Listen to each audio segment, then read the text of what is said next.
Ya, ini ya makanya harus diimbangi dengan iman.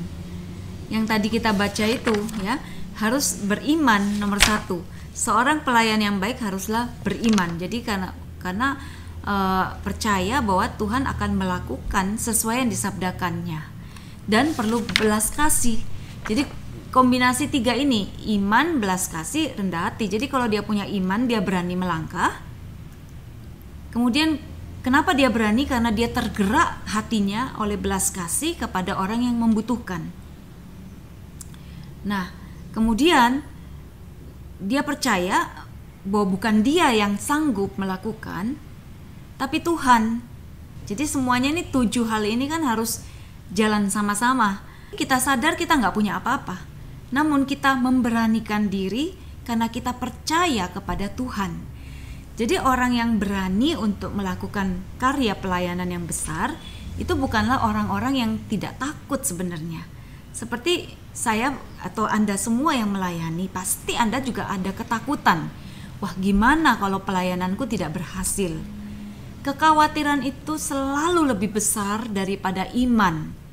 Seperti kita baca dalam kitab suci juga, yang Tuhan katakan, kalau kamu punya iman sebesar biji sesawi aja, kamu bisa memindahkan gunung penyakit, gunung persoalan. Iman sebesar biji sesawi aja. Kita tahu biji sesawi itu kan seperti mustard seed atau chia seed gitu ya. Kecil kan? Nah, sebenarnya iman yang dibutuhkan itu iman yang sekecil itu aja gitu untuk kita melangkah. Itu kata Tuhan loh. Nah, tapi yang Tuhan katakan, kalau kamu punya iman yang kecil aja, berarti kita bisa bertindak dengan iman yang kecil itu, dengan ketakutan kita yang besar, dengan kekhawatiran kita yang besar, untuk melangkah seperti itu. Jadi kita semua ini mengalami iman kita begitu kecil. Kita merasa nggak punya apa-apa. Kita takut. Yang besar ya khawatirnya, malunya, gengsinya. Tapi kalau kita punya iman dan belas kasih, itu mendorong kita untuk bertindak. Dan iman itu adalah tindakan. Iman tidak pernah menjadi nyata wujudnya kalau tidak pernah diikuti dengan tindakan. Jadi ini kombinasi semua ini, Cindra. Nah, kerendahan hati itu tetap percaya bahwa Tuhan yang melakukan segalanya dalam diriku. Aku hanya melakukan bagianku, yaitu berdoa, melangkah, mengunjungi orang sakit itu, menumpangkan tangan, menyampaikan doa yang bisa keluar dari mulutku.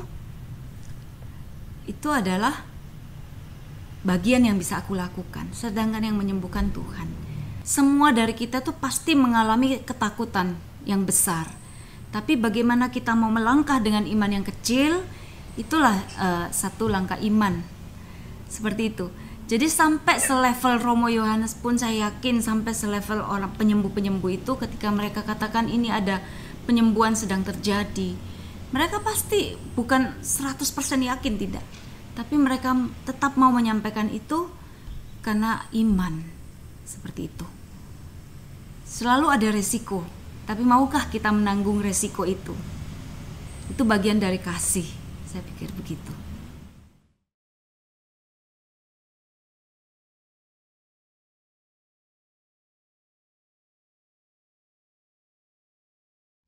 Jadi begini, memang pada waktu kita mendoakan penyembuhan, kita perlu juga minta hikmat, ya.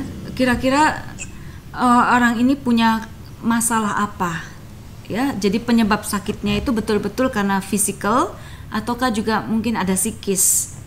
Nah, kita perlu minta hikmat dari Tuhan supaya penyembuhan itu mulai dari akar. Kalau misalnya ada dosa, ya, kita perlu minta dia mengaku dosa supaya penyembuhan fisiknya bisa terjadi. Jadi kemudian kalau dia punya mungkin luka atau dendam atau kemarahan kepada orang lain yang belum bisa diselesaikan, kita minta dia untuk rekonsiliasi, ya, memaafkan, mengampuni. Nah, kemudian kalau itu sudah dilakukan, memang biasanya penyakit fisiknya bisa juga sembuh.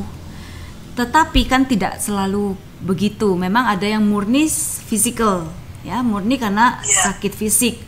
Oleh sebab itu perlu hikmat ketika kita mendoakan. Selain iman, kita juga perlu hikmat, kebijaksanaan Tuhan. Ini yang kita sebut dengan sabda pengetahuan. Ketika kita mendoakan, kita mohon, kita dengar juga Tuhan. Pada waktu kita mendoakan, ya pertama-tama kita minta hikmat Tuhan. Tuhan, apa yang Kau inginkan untuk orang ini? Apa penyebab dari sakitnya? Atau mungkin kita perlu konseling sedikit, konseling singkat. Bisa tanya sedikit, mungkin dari kita ngomong, kita dengerin, dia bisa keluar tuh unek-uneknya, sakit hatinya mungkin kalau ada, ya.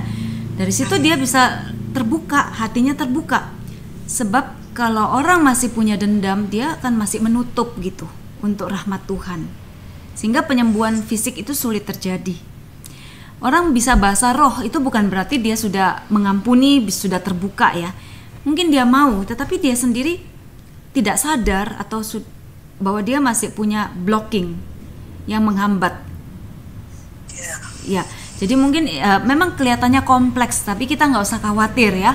Waduh, saya kalau mau doakan saya tanya Tuhan dulu, kemudian saya konseling dulu. Paling nggak kita lebih paham lah bahwa ada hal-hal lain yang juga perlu kita pahami ketika mendoakan. Sudah bagus sekali Bu Yulita itu mau mendoakan. Itu sudah langkah iman. Ya, sudah langkah iman kita mau mendoakan. Tetapi ya itu lagi, bahwa jangan lupa kita melakukan pelayanan kita dengan karunia Roh Kudus sehingga supaya pelayanan kita itu menjadi efektif, tepat sasaran.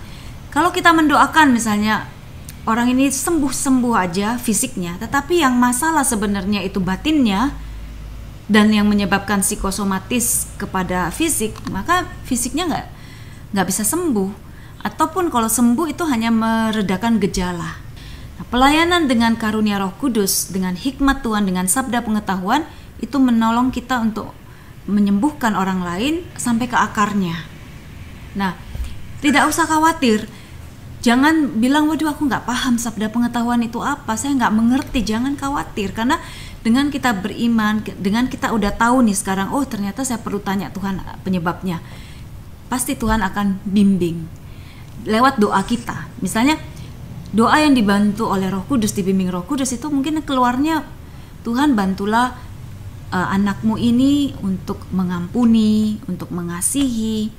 Nah, kalau dalam hati kita, dalam pikiran kita seperti ada satu pengertian bahwa orang ini tampaknya itu masih punya luka di hati atau hatinya terasa berat. Biasanya kalau kita mendoakan orang lain ya, dan hati kita itu juga ikut sedih, berat, bisa jadi kita sedang merasakan apa yang dirasakan orang itu. Bisa jadi orang itu sedang mengalami suatu beban di hati yang perlu dilepaskan, diangkat. Nah, kita bisa setelah doa atau pada waktu doa kita bisa tanya sama dia, apakah kamu ada suatu ganjalan dalam hati? Atau misalnya ketika kita berdoa, kita terbuka pada karunia Roh Kudus, kemudian kita terlintas gambaran tertentu, ada orang yang kita tak tahu, mungkin anaknya, mertuanya, suaminya, kita semacam ada pengertian dalam diri kita. Coba kita tanya untuk konfirmasi, apakah kamu merasa hubunganmu dengan mertuamu selama ini baik-baik saja? Atau apakah kamu merasa bahwa dengan anak kamu itu baik-baik ya? Jadi dari situ mungkin kita bisa mulai masuk dan dia mungkin mau terbuka ya. Kalau itu sabda pengetahuan yang otentik, dia akan sangat tersentuh kalau kita memahami hatinya yang paling dalam, dan itu bisa membuat dia trust pada kita, percaya pada kita, dan dia bisa mengeluarkan sesuatu yang menjadi beban dalam hatinya selama ini. Karena kalau kita baca aja dari entah jurnal psikologi atau psikiatri, secara umum kita bisa lihat gambaran lebih dari 50%, bahkan 75% itu sakit fisik itu karena psikosomatis juga gitu ya. Nah, mungkin itu sebagai gambaran, tapi satu langkah bagus, berani mendoakan itu bagus. Dan kalau kita tekun, Tuhan akan tambahkan karunia-karunia Roh Kudusnya, termasuk karunia hikmat, karunia sabda pengetahuan, karunia nubuat untuk mendampingi pelayanan kita, dan karunia penyembuhan.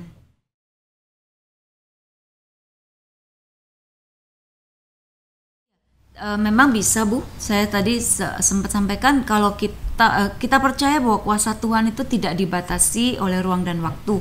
Kita juga lihat dalam misa-misa penyembuhan Romo Yohanes, dalam adorasi, streaming, jarak jauh, itu banyak sekali juga penyembuhan yang terjadi. Ya kan? Kalau Ibu sempat ikut misa online penyembuhan dengan Romo Yohanes, itu penyembuhan-penyembuhan besar dalam adorasi bahkan terjadi.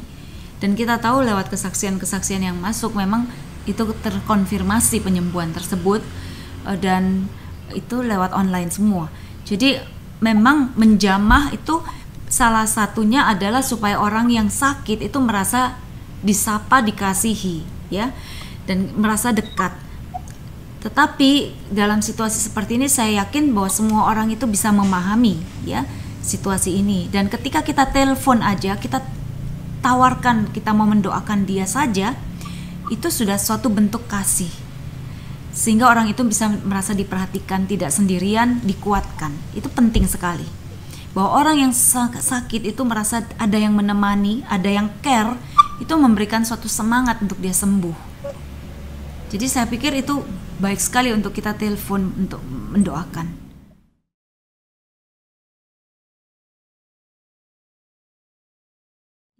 Biasanya orang yang dipengaruhi roh jahat atau kuasa kegelapan, dia itu memang sulit menyebutkan nama Yesus, ya. Ketika kita ajak berdoa bersama, sebutkan nama Yesus, misalnya kita doakan doa Yesus, atau kita senandungkan Yesus, Yesus, Yesus, Yesus. Biasanya bisa aja terjadi manifestasi mereka nolak, nggak mau misalnya gitu. Jadi ketika kita berdoa ada penolakan seperti itu. Bisa juga tidak seperti itu. Bisa juga kita ada diberikan suatu hikmat pengertian bahwa ini ada suatu pengaruh kuasa kegelapan. Nah, biasanya orang yang punya luka batin berat, tidak mau mengampuni, dikuasai dendam, amarah, itu mudah juga ditumpangi oleh roh jahat. Jadi biasanya double, ya. Selain luka batin ada juga kuasa kegelapan karena dia udah berakar, ya, dendamnya. Nah, itu kita bisa doakan, memang tidak bisa sekali, ya. Ketika kita tahu ini ada roh jahat, mungkin kita kalau tidak terbiasa mendoakan pelayanan pengusiran setan atau pembebasan, maksud saya deliverance, ya, bukan eksorsis, ya. Eksorsisme itu memang kalau orang sudah diobsesi, dikuasai oleh roh jahat, itu memang kita perlu suatu pelayanan khusus. Tetapi yang kita sebut deliverance, doa pembebasan, ya, artinya kita betul-betul pada saat itu kalau belum siap, kita bisa tunda dulu, kita bisa siapkan doa puasa, kemudian kita berhenti dulu doanya, dalam arti kita doa seperti biasa saja, doa kasih begitu. Nah, kalau memang perlu persiapan, kita doakan lagi setelah kita lebih siap, kita tidak sendirian, dan kita minta perlindungan. Nah, tapi kalau untuk hanya tahu ini ada kuasa kegelapan atau bukan, biasanya ada manifestasi penolakan, atau dia rasa panas ketika kita mendoakan, dan kita merasa juga ada semacam tidak damai, ya, merasa ini ada suatu penolakan dari dia. Itu bisa terjadi seperti itu.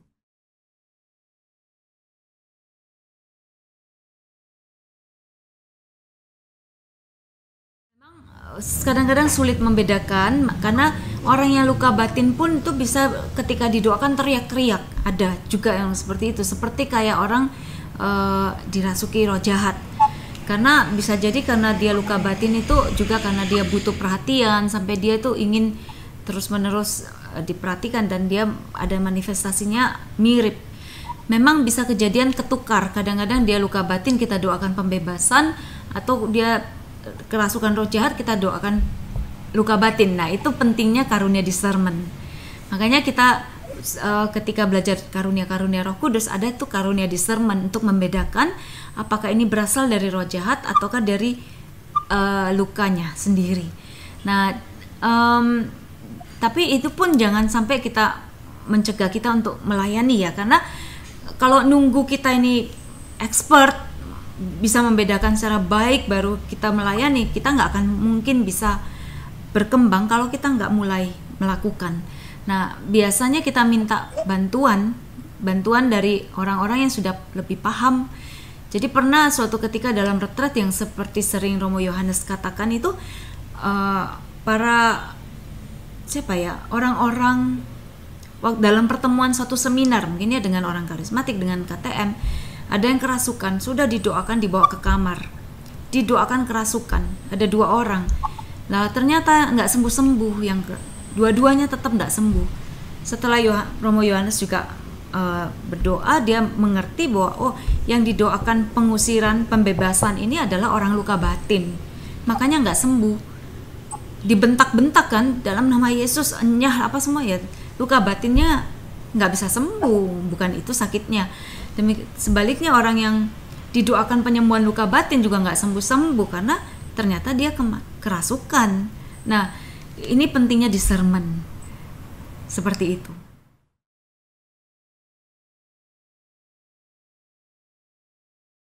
Memang kita ada pelajaran khusus, jadi Romo Yohanes tuh sering memberikan retret. Dulu pernah memberikan retret pembebasan, kemudian juga memberikan retret untuk doa-doa penyembuhan, ya, teknik penyembuhan, doa-doa perintah, macam-macam doa penyembuhan juga ada buku-bukunya juga, ada materinya juga. Kemudian juga untuk buku-buku ada punyanya Francis McNutt, tulisannya penyembuhan, healing ya.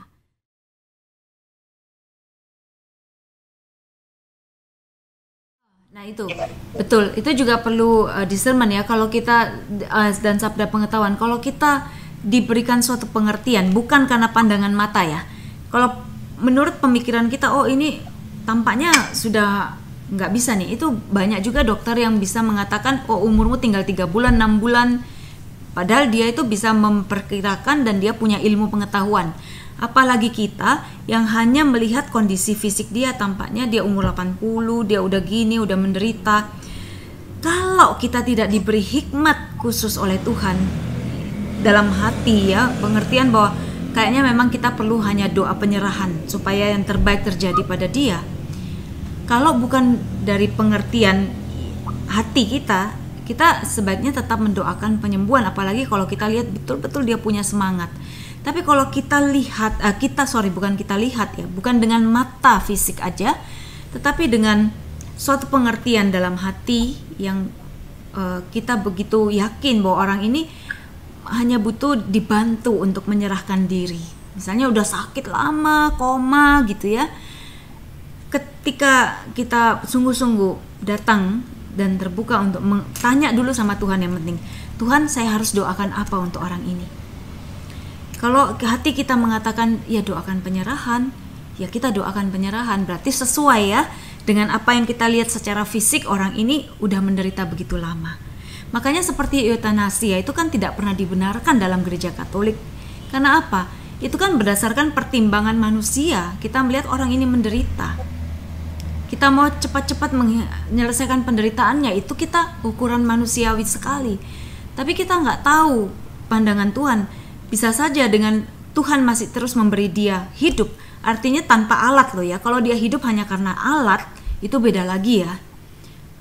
Tapi kalau dia memang masih hidup ya, walaupun dia sudah tidak berfungsi, tapi bisa saja penderitaannya itu masih punya nilai redemptoris, nilai untuk penyilihan buat dosa orang lain ya, atau pemurnian dia di dunia. Jadi kalau hati kita mengatakan bahwa ketika kita minta sama Tuhan dan Tuhan bilang dalam hati kita ya, bukan Tuhan bilang secara jelas ya, tapi kita punya pengertian, oh orang ini perlu mengalami damai dan perlu menyerahkan. Ya sudah, kita doakan penyerahan, kita doakan 3 kali salam Maria, biasanya orang itu juga bisa pergi dengan damai. Tetapi sekali lagi bukan karena pertimbangan manusiawi saja. Tapi kalau kita mau aman, ya kita doakan aja Bapa kami salam Maria, dan doa yang mengalir dari hati kita, ya sudah. Saya pun masih banyak belajar sekali, kadang-kadang saya minta doa penyembuhan tapi saya juga nggak yakin ini betul-betul Tuhan yang minta apa bukan ya. Jadi memang kita perlu banyak sekali untuk membina hubungan dekat dengan Tuhan dan juga tekun di dalam melayani, setia melayani, supaya karunia-karunia itu ditambahkan. Memang tidak mudah, pertanyaan yang baik. belajar beriman. Tanya sama Tuhan dulu sebelum mendoakan.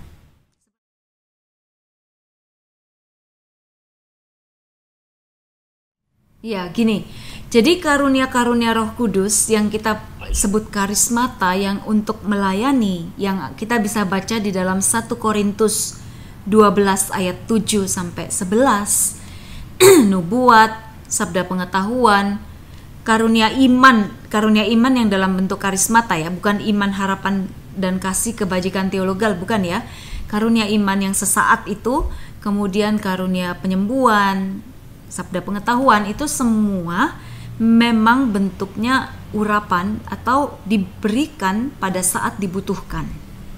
Ketika kita tidak melayani, ya gift itu juga memang tidak ada, atau bisa hilang, bisa diambil kembali juga kalau orang itu menyalahgunakan. Demi keselamatan orang itu Tuhan biasanya mengambil supaya dia nggak jatuh dalam kesombongan atau tidak binasa.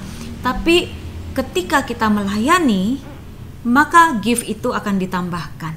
Karena apa? Ini adalah karunia untuk pelayanan, supaya pelayanan kita efektif dan bisa menunjukkan kuasa kehadiran Tuhan. Jadi memang kalau saya sebutkan karunia iman tadi, itu salah satu dari 9 karunia karismata yang ada dalam 1 Korintus 12 ayat 7 sampai 11 yang ditulis oleh Paulus. Nah, itu adalah dasar biblis dari karunia-karunia Roh Kudus untuk melayani. Nah, salah satunya karunia iman. Itu beda dengan kebajikan teologal, iman, harapan, dan kasih yang sifatnya tetap dan terus-menerus bertambah. Tapi karunia iman itu sifatnya urapan, dalam arti begini. Suatu ketika saya ingat Romo Yohanes pernah cerita, ada orang yang mau berangkat ke Singapura untuk operasi. Saya lupa sakitnya, mungkin jantung atau apa. Udah parah memang. Tapi ketika Romo Yohanes mendoakan, Romo Yohanes punya semacam suatu keyakinan yang begitu kuat. Ini yang disebut karunia iman, bahwa orang ini pasti sembuh. Nah, saya lupa apakah orang itu akhirnya tidak jadi berangkat dan memang sudah sembuh, atau dia berangkat, dia lakukan tapi dia kemudian sembuh. Tapi Romo Yohanes berkatakan pasti sembuh. Oh, tidak jadi berangkat operasi karena betul-betul ditunda dan disuruh periksa lagi dan memang sembuh. Nah, itu karunia iman yang menyertai mukjizat, sehingga biasanya dalam suatu penyembuhan yang besar, penyembuhan yang besar itu artinya apa? Tanpa obat-obat, tanpa operasi, tanpa dokter. Misalnya ada tumor tiba-tiba kempes, itu satu mukjizat ya. Nah, biasanya karunia iman itu menyertai pelayanan mukjizat. Kita tahu dalam saat itu dengan penuh iman kita perintahkan dalam nama Yesus, tumor kecil, tumor sembuh, tumor hilang lenyap. Karena apa? Ada dorongan karunia iman bekerja saat itu sehingga terjadi mukjizat. Nah, itu diberikan pada waktu memang kita melayani. Misalnya mengajar, ada urapan ketika mengajar. Ketika kita nggak mengajar, terus karunia itu mau diapakan? Nggak ada gunanya, nggak diapa-apakan, ya nggak ada gitu. Akhirnya nggak perlu lagi buat kita. Oleh sebab itu saya anjurkan untuk karunia-karunia Roh Kudus itu berkembang, tetaplah melayani.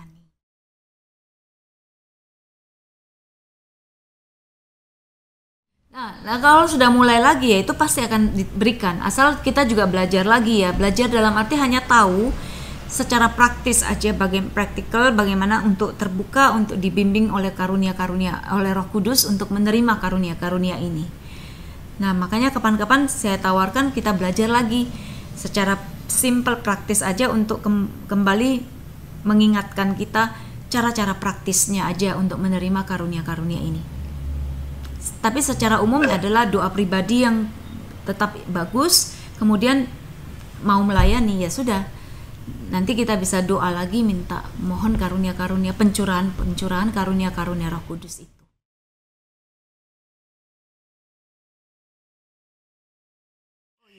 Bagus sekali ya Pak, dalam arti ibu ini sungguh beriman dan dia minta lewat doa Bapak Ibu anaknya angkat ya kecanduan merokoknya. Saya beri satu kesaksian ya Pak. Saya mungkin sudah pernah cerita, ada seorang bapak itu yang punya kebiasaan buruk sekali, marah-marah dan juga punya kebiasaan merokok yang banyak sekali, mungkin sehari bisa sampai 4 bungkus, 5 bungkus. Dan istrinya itu udah minta berulang kali, Pak udahlah rokoknya dikurangi, nggak baik buat kesehatan dan seterusnya. Dan marah-marahnya itu juga dia udah komplain, udah ngomong ke Romo, tapi bapak ini ya bilang no, saya nggak akan berhenti kecuali Tuhan sendiri ngomong sama saya. Dia bilang gitu, dia tantangin Tuhan gitulah. Ya entahlah, tapi Tuhan itu memang baik sekali. Akhirnya suatu ketika bapak ini sekujur badannya itu gatal dan akhirnya entah bagaimana dia itu mengikuti misa kerahiman ilahi yang tiap jam 3 ada di parokinya. Ketika dia ikut misa hilang gatal-gatalnya. Lalu beberapa hari dia ikut misa hilang, dan dia berhenti beberapa waktu, dia nggak ikut misa, muncul lagi. Dan akhirnya dia ikut lagi terus sampai dia terbiasa untuk ikut tiap misa tiap jam 3. Dan ternyata kecanduan merokoknya itu hilang begitu aja, dan dia bilang saya nggak bisa lagi merokok, mulut saya terasa pahit. Nah itu salah satu kesaksian bahwa Tuhan menyembuhkannya lewat Ekaristi. Ada juga saya pernah ingat salah satu suster pernah cerita di dalam retret, dia mendoakan seorang yang kecanduan merokok. Yang men-sharingkan itu orangnya sendiri, dia didoakan. Dan didoakan untuk berhenti dari keinginan kecanduan merokok dalam satu doa perintah ya.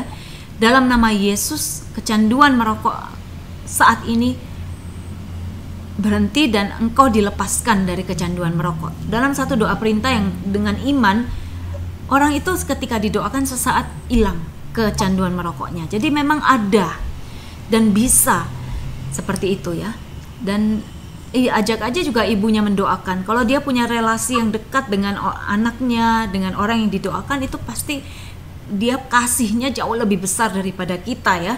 Tapi kalau kita diberikan kasih dari Tuhan sendiri untuk dalam pelayanan, ya kasih kita pasti juga sangat besar untuk setiap orang yang kita doakan, walaupun dia tidak ada hubungan apa-apa dengan kita.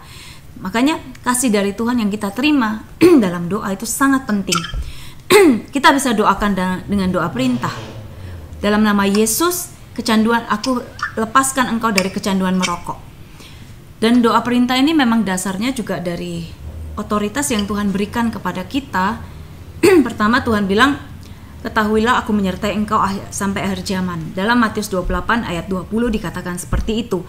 Pergilah, baptislah, ajarlah mereka dalam namaku. Ajarlah apa yang aku ajarkan kepadamu. Dan kemudian Yesus juga mengatakan bahwa kalau Roh Kudus turun atas kamu, kamu akan menerima kuasa. Dan kamu juga akan melakukan pekerjaan-pekerjaan seperti yang aku lakukan. Itu kata Yesus dan janji Yesus sendiri kepada setiap orang yang mau melayani mengikuti Kristus. Nah, pelayanan kita adalah pelayanan untuk menolong orang lain, membebaskan orang lain ya. Jadi kita percaya Tuhan menyertai kita. Dan yang terakhir saya mau katakan juga bahwa ketika Tuhan memberikan otoritas kepada Adam untuk menguasai ciptaan, beri nama hewan, beri nama semua ciptaan ini. Itu sebenarnya suatu otoritas, bukan hanya memberi nama seperti kepada hewan peliharaan kita, beri nama pada anjing namanya Brownie atau siapa, bukan seperti itu, tetapi dalam arti punya kuasa atas ciptaan.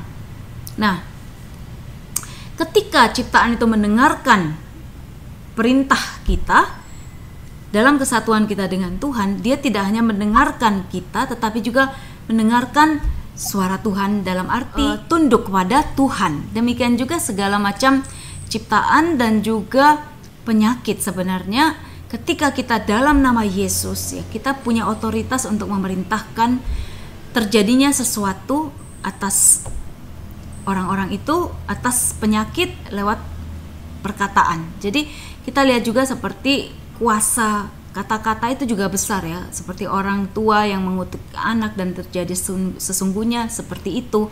Jadi kuasa perkataan itu juga sangat kuat. Jadi Tuhan sudah memberikan otoritas kepada kita sebagaimana yang Dia berikan kepada Adam ketika Adam belum jatuh di dalam dosa. Nah, ketika hubungan kita dengan Tuhan sudah dipulihkan lewat Yesus, maka otoritas itu dikembalikan. Jadi kita percaya bahwa Tuhan memberikan kepada kita juga otoritas itu di dalam iman. Ya. Apabila engkau memerintahkan gunung ini untuk beranjak, maka dia akan beranjak dalam iman kepada Yesus. Makanya kita sebutkan dalam nama Yesus, aku perintahkan kecanduan merokok, engkau dilepaskan dari kecanduan merokok, seperti itu. Atau misalnya ada tumor atau sakit lain, dalam nama Yesus tumor hilang, lenyap saat ini. Nah, itu sebelumnya kita diawali dulu dengan doa-doa ya. Kalau kita belum siap, misalnya kita doa pengampunan, mohon ampun, supaya orang ini juga lebih terbuka hatinya, lebih siap, kita ajak doa mohon ampun bersama-sama.